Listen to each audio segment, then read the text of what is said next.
Hello बच्चों, let's see the question and the question is an increase in a equivalent conductance of a strong electrolyte with dilution is mainly due to मतलब question में हमसे ये बोल रहा है बेटा कि जो हमारे पास इक्विवेलेंट कंडक्टेंस है जब हम डाइल्यूट कर रहे हैं अपने किसको बेटा स्ट्रॉन्ग इलेक्ट्रोलाइट को। बेटा ये आपके लिए बहुत इंपॉर्टेंट चीज है कि हमारे पास इलेक्ट्रॉन स्ट्रॉन्ग इलेक्ट्रोलाइट गिवन है, ये आपको ध्यान देना है कि जब हम लोग स्ट्रॉन्ग इलेक्ट्रोलाइट को बेटा डाइल्यूट कर रहे हैं तो उसका इक्विवेलेंट जो कंडक्टेंस है बेटा ये आपका इंक्रीज कर रहा है जब हम स्ट्रॉन्ग इलेक्ट्रोलाइट को डाइल्यूट कर रहे हैं। तो ऐसा किस रीजन से होता है, तो हम ऑप्शन को पढ़ के क्रॉस चेक करते हैं बेटा कि क्या होता है।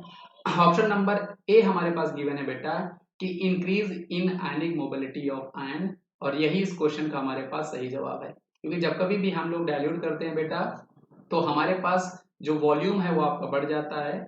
तो जो आपके पास कोलिजन होता है बेटा आयंस के बीच में, जब वो आपस में मोबाइल कर रहे होते हैं, वो आपस में मूव कर रहे थे, तो यहाँ पर होता है क्या बेटा, यहाँ पर आयंस के बीच में जो आपका कोलिजन है, जो आपका कोलिजन है वो आपका डिक्रीज कर जाता है, क्योंकि आपके पास अब ज्यादा स्पेस है जिसके कारण इनकी आयनिक मोबिलिटी बढ़ जाया करती है और इनका इक्विवेलेंट कंडक्टेंस बढ़ जाया करता है।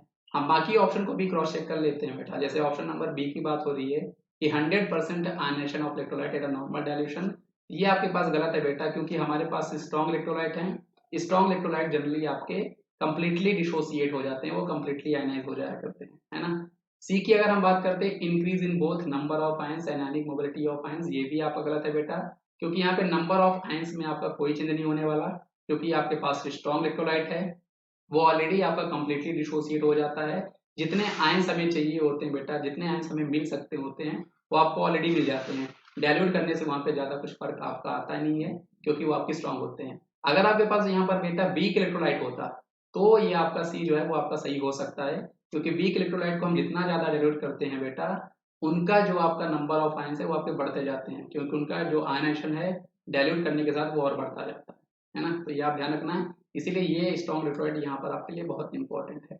डी की बात करते हैं increase in the number of ions, ये भी आपका गलत है, क्योंकि आपके पास स्ट्रॉन्ग इलेक्ट्रोलाइट है। स्ट्रॉन्ग इलेक्ट्रोलाइट आपके ऑलरेडी बेटा ऑलमोस्ट कंप्लीटली डिसोसिएट हो जाया करते हैं, है ना। तो डाइल्यूट करने से वहां पे नंबर ऑफ आयंस में ज्यादा कोई फर्क नहीं आने वाला।